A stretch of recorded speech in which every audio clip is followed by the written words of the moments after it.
All right, in this lesson, or in these lessons, we're going to be using Khan Academy. So you want to head to the website khanacademy.org to get started. You're then going to want to click login, and we're going to click continue with Google. So you can click that, and then if it doesn't prompt you, you can sign in with your school account, your school email address,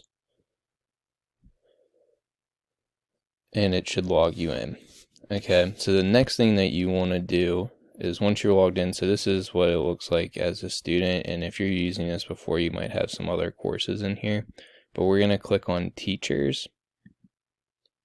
We want to make sure that we are using the web browser version. So if you're not using the web browser version, you want to make sure that you're doing that.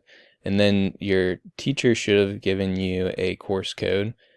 You're going to want to click this enter a class code, and then you can just simply put it in into this box. Okay, so use whatever course code your instructor gave you.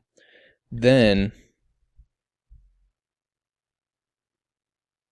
as we're looking at these, you should see on your screen once you courses, you should also see assignments located on the left hand side.